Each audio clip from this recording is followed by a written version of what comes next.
Hi, my name is Jamie Johnson. I'm District Leadership Specialist, and I also lead the Leadership and Training Program for Roseville area schools.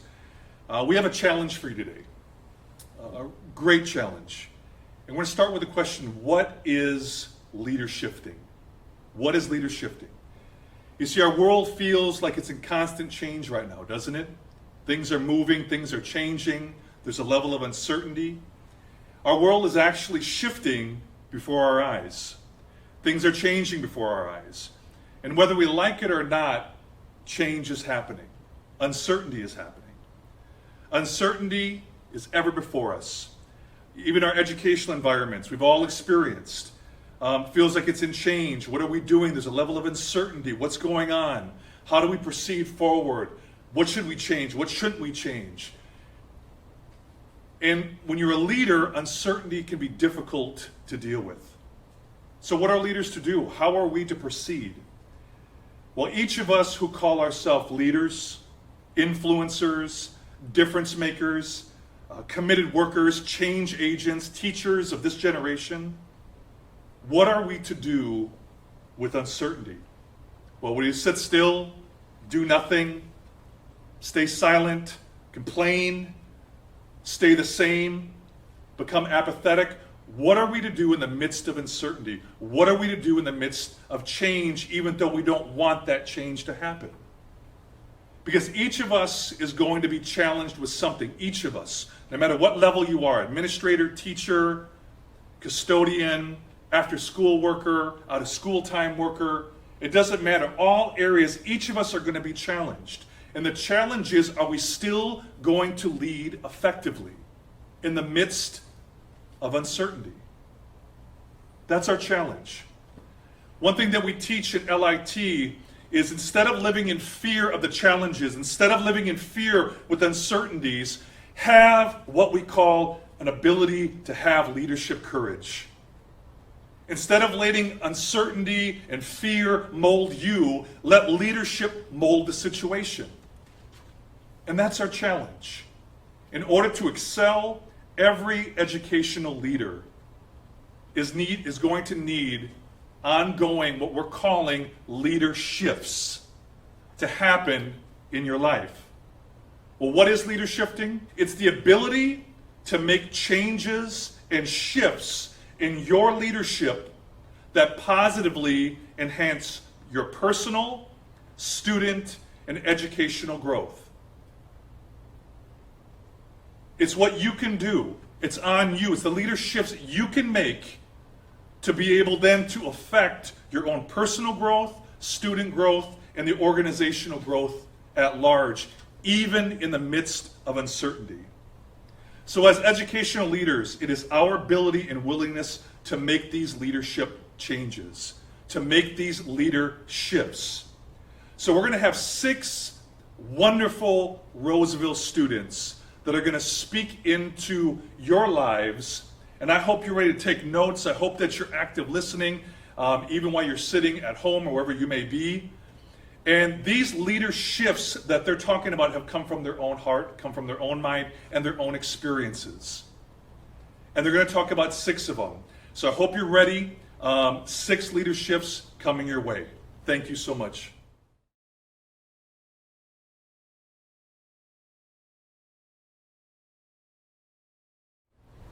Hello everyone, my name is Mishi Ford. I am a recent graduate at Roseville Area High School, class of 2020.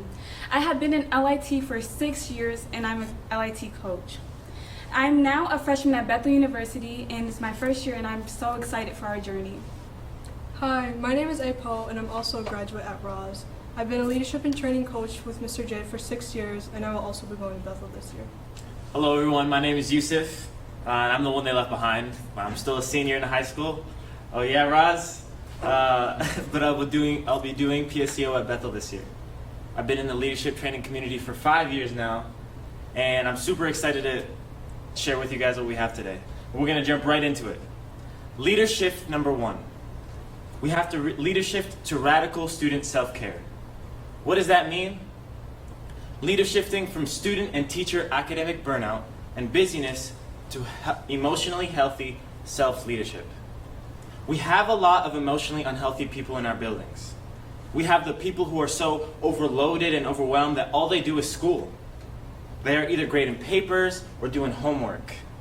We have created a culture of constant busyness and hustle. Why do we do that? Why overwhelm our students and teachers with so much that they can't properly take care of themselves? We have to make a leader shift. As a student or an educator, it is easy to fall into the busy trap, where you're busy, where you find yourself consumed with responsibilities or just too busy to be aware of the people around you, or in many cases, our own. We need to leader shift. I never thought I would say this, but I really wish that the mindset of distance learning in the spring was how we did school all the time. Teachers were cutting back on the content they taught, therefore students were able to have more time to take care of themselves and manage their time. Let me give you all my normal schedule. At 6 a.m. I'd wake up with my bed head and I'd click snooze about 3 or 4 times. At 7 a.m. I'd run to the bus because I procrastinated on getting up. And then from 8 a.m. to 2:40 p.m. I'd have school. During the fall, I'd have to go right from school to soccer practice from 3 to 6.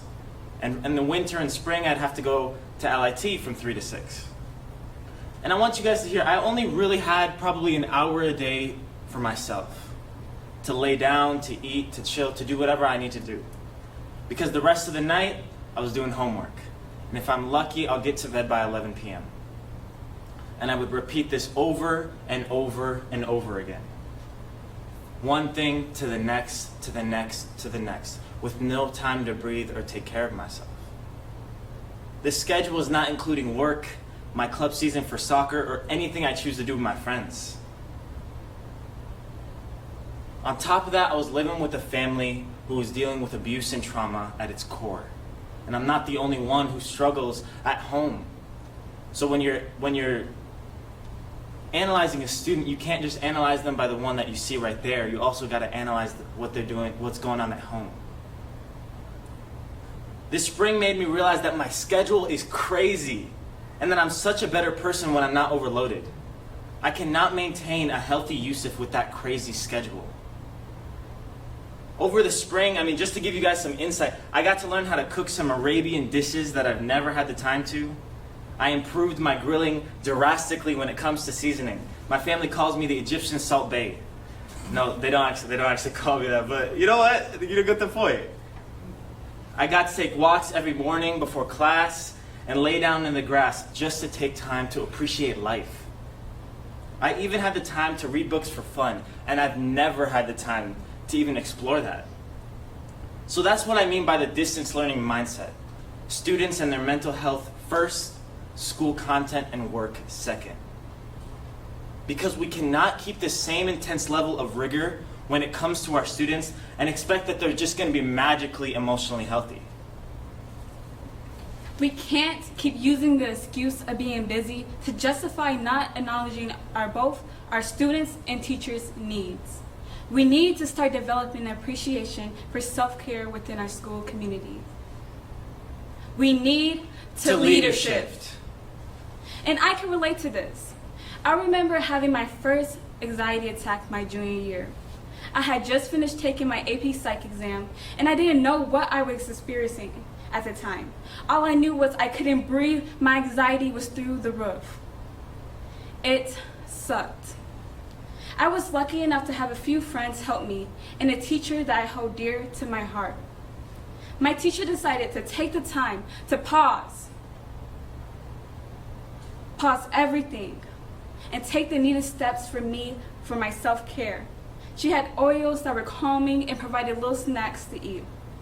It was a moment that will forever be a part of my memory, thanks to my teacher, Miss Liga, for helping me practice self-care and doing it together, not separately, but together. We need to leader shift. Many students do prioritize school, but cannot learn to their best abilities when the school system is always moving on a schedule, inconsiderate of the students' mental and emotional well-being. And not just students, teachers as well. I've not had one teacher in my high school career personally come up to me and talk to me about what I'm going through at home, or how I should be taking care of myself. The school system just doesn't consider these types of situations outside of education, even though all of those outside factors are what affects your student's education. You do not know the circumstances of a student. I need you all to hear me well. Hear me well. You cannot mistake a hardworking student for a happy student. You cannot mistake sadness for laziness. You are a teacher, but you are not entitled to be just that. You also have the capabilities to be a reconciler. You influence the room. So here are some things we can do to move towards self-care.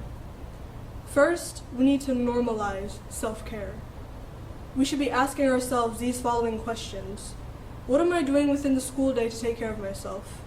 Throughout the week, how often do I stop to contemplate my mental health? How am I doing social emotionally? Have I bonded with any students or teachers? Am I being responsible for the decisions I'm making towards my self-care? And am I considering what someone else may be going through as well? The less we think about these things, the more chaotic and stressful our days will turn out to be. Students, but teachers especially, are completely burned out by the end of the week, and this can no longer be the norm. Secondly, we need to physically create a safe and inviting environment. Sometimes we don't need a big break to get back into a good state of mind. Instead, we can instill simple things, like having oil diffusers. Remember Mishi's experience and how that helped her. Having lotion, snacks, journals, calming music, stretching between lectures, meditating before class, ending class 5 minutes early just for having bonding and conversation, or having students share photos about their background and personality. Little things, personal things like that, go a long way, and it shows that you really do care. See, imagine if we had just one self-care day a month, where students and teachers spend time getting to know each other, or students getting along better. Whether that be watching movies, playing sports and games, eating foods possibly made from home, having a read-aloud session, dancing, listening to music, creating art, making notes for each other, and just having fun with each other as a community. Because we need to shift the narrative that students hate school and that they do not enjoy coming to school. To change their experience, we need to change the perspective. And to change the perspective, we need to change the way we think and implement that in healthy ways so that our students can actually learn to their fullest potential. As 3 students who have experienced what it means to go through the Roseville School's education system, we were able to handle it a lot better than our peers because we had a mentor in Mr. J who knew how to take care of himself and taught it to us. We had someone who taught us to take care of ourselves. And we truly wish that every student and educator could learn the self-care habits that we learned.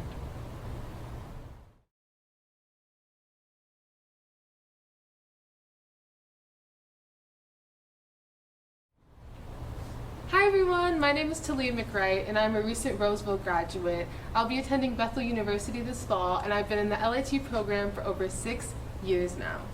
I'm so excited to talk to you guys about this topic because this is something I hold very near and dear to my heart. Hey everyone, my name is Esther Adeni. I am also a Roseville area school graduate and I will also be attending Bethel University this fall. I've been in the LIT program for 5 years as an LIT coach. So jumping right into what we have today is Leadership number 2. Integrating current events and real life issues into the classroom. What does that mean? Leadershifting from regimented planned curriculum to implementing real life meaning with conversations and educational environments. School is often the first place we go to, and teachers are the first people we see. Academic learning is a very important component of school, but connecting conversation is just as important. Out of the 7-hour school day, students and teachers are not having connecting conversations. And the assumption is that outside of school, these students are having important conversations, but that is not the case for many. Let's take the student Jose, for example. Jose lives in a household of 5. His parents, an older brother, and a younger sister. Jose wakes up at 6 a.m. because he needs to make sure his sister is at the bus stop on time. He rushes out the door, barely making it to the bus. And when he enters the bus, there's yelling and gossiping. So he puts in his earphones to try and survive the rest of the ride. He gets to school and eats breakfast alone in the cafeteria. His first class of the day is math. His teacher barely acknowledges him and dives straight into the content for the day. And throughout the day, not one teacher has checked in on how Jose's doing. So then what is the takeaway from this scenario? Well, the takeaway is that students will lack the motivation for schoolwork if pressing issues are at the forefront of their lives. And they deserve to know that their teachers care about them, rather than just teaching them classroom content. Real-world events and school should not be separate from each other. And because of this, the classroom must be a safe place for students to talk about real life. If we look at a recent example, the murder of George Floyd, I know that if I was in school, I would need a teacher to talk to about this event, because your students are hurting when these things happen, and they need to know that their teachers are hurting with them. So what are some examples of what this might look like in a classroom? Well, I had a teacher named Miss Liga, and after a weekend, she would go through all her students and ask them to go through a rose and a thorn, a negative and a positive event that happened during their weekend. This allowed for her students to connect, and for her students to connect with her as well, and it built our classroom relationship.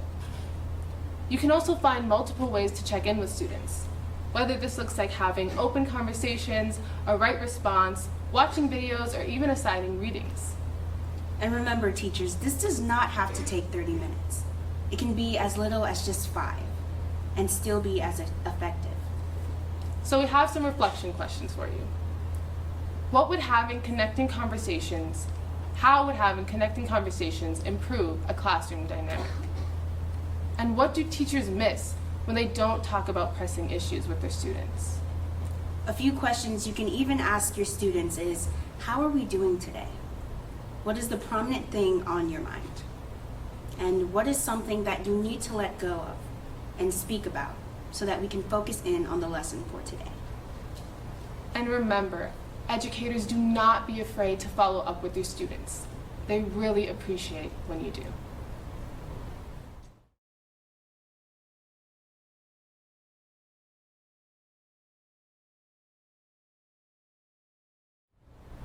Leadership number 3, to a beloved multi-ethnic educational leadership community. What does that mean? Leadershifting, to engage and hire more multi-ethnic teachers, administrators, and out-of-school time leaders who reflect our beautiful multi-ethnic student community. A very important question to ask ourselves about our school system is, why is it that students only experience 1 or 2 teachers of color during their K through 12 years? Mary Parker Follett once said, "Unity, not uniformity, must be our aim. We attain unity only through variety. Differences must be integrated, not annihilated, not absorbed." And with that being said, as a community, we must acknowledge that there is a problem with being a multi-ethnic school community, yet not having a very multi-ethnic variety in our educators. Picture this. There was a young African American student who came to school with a fresh new hairstyle which made her feel absolutely beautiful and more confident. She walks into her classroom on cloud 9, but with just a few words from her teacher, who happens to be a white male, her day is now turned around in a matter of seconds. He asked her, "How much hair do you have under that?" He may not have understood how culturally inappropriate that question was to ask her, or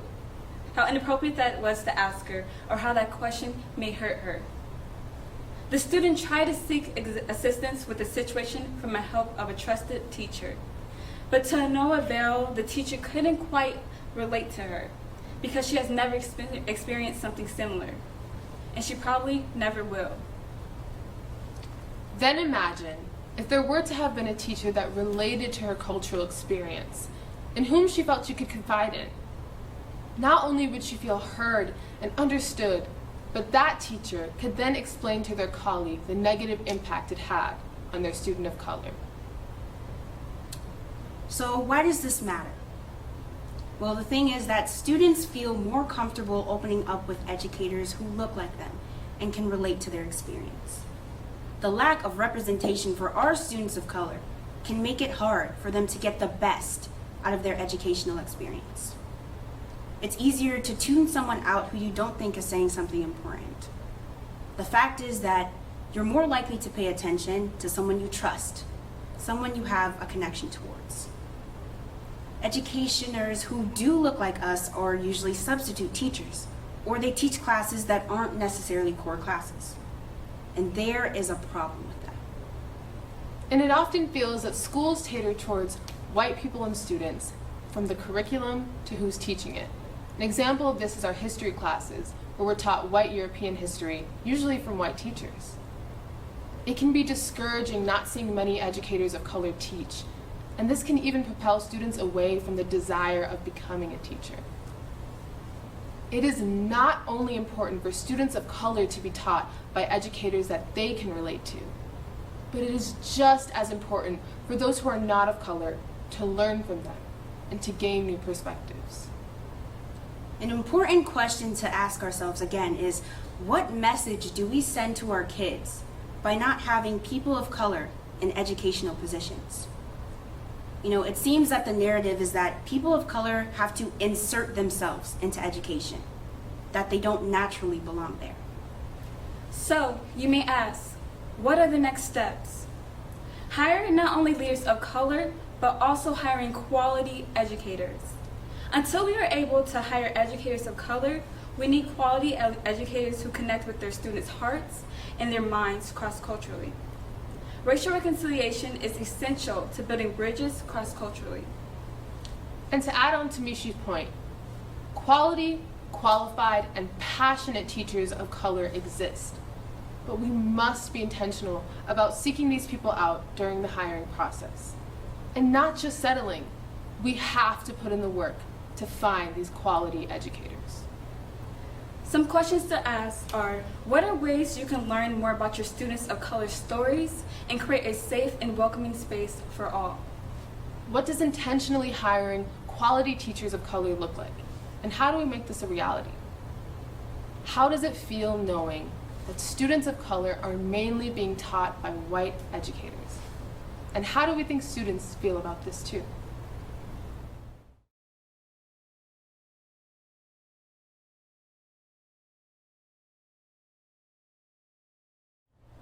Hi, I'm Jose. I'm a graduate from Fairview Alternative. I'm going to be starting Bethel University this fall. I've been with Mr. J in the LIT program for 6 years, and I would like to thank you for hearing us today and to open your hearts. So leadership number 4, to authentically engage our parent community with passion, love, and intentionality. What does that mean? Leadershifting from surface connections with parents and families to building healthy relationships within our educational communities with families in a more deeper and intimate way. Imagine with me, what would it look like if you were able to get to know a family and who they are? What would it look like if you were able to know why families hurt, why families are beautiful? What if you could be the life-changing leader, not teacher, leader? Leadershifting is to become the piece of the puzzle that completes and impacts the families of the students you see each and every day. Connecting with families, take your time, and if you're not willing to give your time, then you won't be able to make an impact on your students and their families. Imagine if you were able to get to know a family member of a student, just one family member. Getting to know who they are as a person, not only because a student is struggling or sending updates on a grade, but really knowing who my father, Carlos Urrutia, is. Once you truly get to know and hear their story and who they are, you create this special bond with a family where you don't know them as Miss Abdallah, but Yusuf's mother, Basma. It could reach to the point of home visits and sitting on their kitchen table, which is a level of intimacy that you don't get unless you put in your time and your connection. April here has an experience with what home visits meant to her. When I was in middle school, I was lucky enough to have a mentor like Mr. J. Because at the time, I was self-harming. I did not want to share that with my teachers, my parents, or even my friends. I was emotionally broken and sick. Which is why I hated school, and I never wanted to try when I was there. I was always insecure, always compared myself with other students. Then one day, Mr. J found out I was cutting, and he wanted to be able to set up a time to talk with my parents. I rejected it, right away. I was terrified. I was such a quiet girl. Why would I ever put myself in that situation? But through some talking and healing, I eventually came around and went through with it. And I'll tell you this right now. If I never had that home visit, I wouldn't be here telling you this story today. I wouldn't be here. So the fact that I'm here is enough to tell you that you'll never know how much you've changed a life until you put yourself out there. Because after that incident, I've had the privilege and opportunity to come back and be able to help stop the younger generation from coping with their pain the same way that I did. And you'd be surprised by how young it starts, how much these kids hate themselves. So for me, it wasn't just a home visit. It was a life-changing moment. So if I can do it, you can do it too. If you would really want to do it, why would you go into someone's home having a mindset of a teacher and professionalism and continue to see them as students and just students and families? Entering into someone's home is an extremely intimate interaction. Walking with that mindset will chew you up inside and leave you drained. Imagine entering into a student's home and seeing them as your student's family. Walking into their home with your title, keeping that title, and it's hard for you to connect with the family. So what's the next step? How can you become a life-changing leader? How can you thrive as a leader connecting with families? We have 6 key points that break down an action plan for you. So the first one would be prepared to be put in uncomfortable situations. You need to be able to leave your comfort zone. Second one would be open your heart and mind to these experiences. Every interaction is meaningful. The third one is be patient in the process. Fourth, take off your title. Don't always just talk about school. Make sure to check in with your student about how they're doing outside of school. The fifth one would be relax. You don't always need to take initiative. Sixth one would be understand and acknowledge the cultural differences you may or may not have with your student. And take the time to learn about your student's background.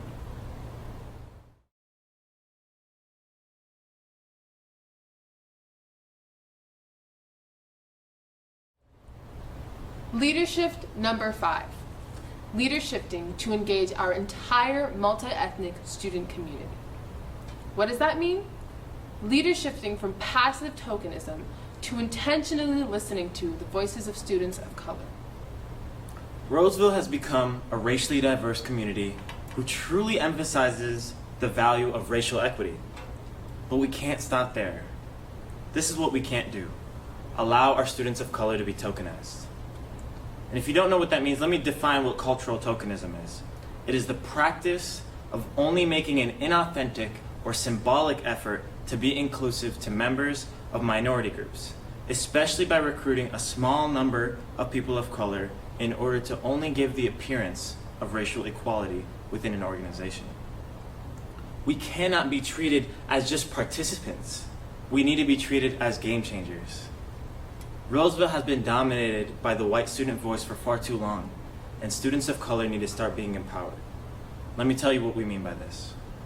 In my junior year of high school, a student's truck was parked in the parking lot with a Confederate flag displayed in the window. This event caused numerous staff, students, and parents to feel uncomfortable, furious and deeply disturbed due to the flag's historical context and racist implications. During my History Through an African American Lens class, students demanded that there would be consequences for the student responsible. And they were interested in learning how, as they, as students of color, could participate and share their voices more often in decision-making opportunities in the school. Many of my Black friends ended up joining student council, and they thought it was important to be active voices for their school community. Though the vast majority of student council is white, and this often makes students of color feel singled out.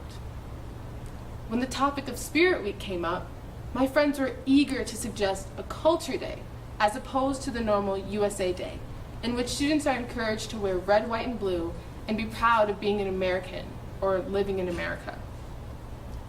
My friends felt that their suggestion was immediately shut down by the adult leaders in charge, who happened to be white. Student council. Student council is supposed to uplift the voices of students. So how is it that still the voices of these students of color were dismissed?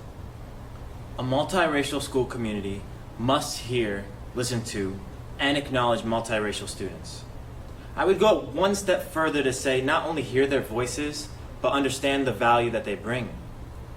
They bring value to the multicultural student community and the community as a whole.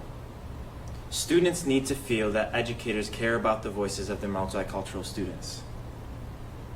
Not that they're only important in certain situations like race-based conversations or just for show.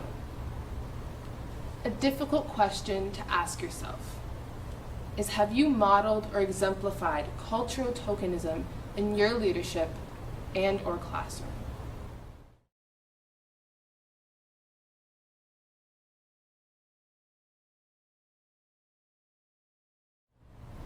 And our last leadership, to engage transformational mentoring within our entire school district. What does that mean? It means leadershifting from the perspective of just being a teacher, administrator, out of school time worker, or just merely doing the job, to passionately engaging the role as a transformational mentor with students. The educational system has stopped becoming about a job, a mentoring job. Instead, it's become this mass production printing press where each student that walks into your classroom is just another student to teach. Printing what we call A+ students. What happened to stories? What happened to the connection? What happened to mentoring? Has your job become too much where you can't handle getting to know one person throughout the day? Are you even trying? Do you not want to get attached? Teaching is mentoring, mentoring is teaching. If you felt that you haven't been able to exceed the level you want in your teaching career, ask yourself if there's true mentoring in your craft. We've turned this into this educational factory of just producing A+ students, thinking that's our victory and win. We have to be much more than that, don't we? And I'm gonna be straight up 100% honest with you all today. If we are really gonna call ourselves a Roseville community, then we cannot treat students as our products and our customers, but as our family and our friends.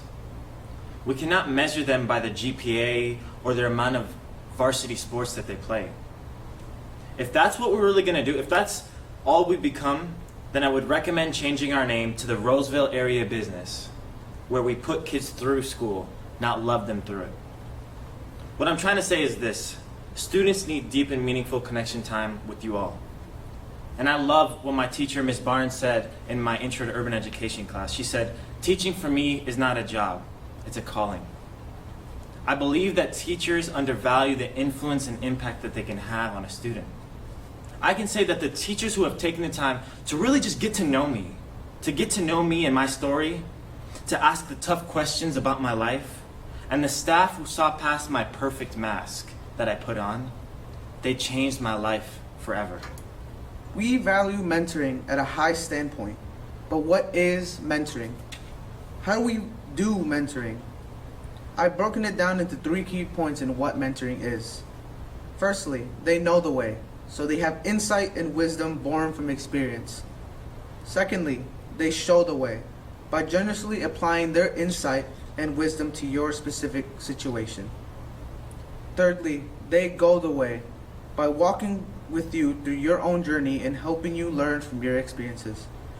The absolute best example I can give is when Mr. J started a Saturday morning guys group with the LITs and some of the district members, such as Aldo, Dr. Favor, and other friends and family that we brought along to have a good time and connect not only as friends, but as men. What that meant for me during that time was everything. And that time helped me through a lot of the struggles I was going through at home. It deepened my connection with Aldo as a mentor.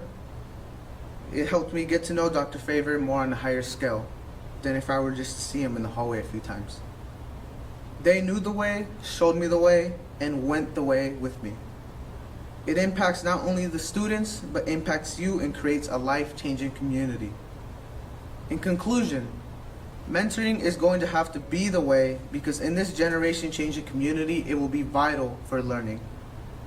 In result, John Maxwell said, "We cannot become what we need by remaining what we are." We cannot become a life-changing community to an anxiety-filled generation by remaining the same way we have always been. We cannot become a life-changing community by teaching the same things that we've always taught. We cannot become a life-changing community by prioritizing football, homecoming weeks, and spirit days. It's not working. We need to try something different. What we are telling you today is mentorship is the answer. If you take away one thing from us speaking today, I would like you to know this. The youth in your building need help. We have youth who are depressed. We have youth who are having a lot of anxiety attacks. We have youth who are contemplating suicide, and you probably walk by them every day. Your youth need mentoring. Are you taking the time to mentor students, or are you just teaching students?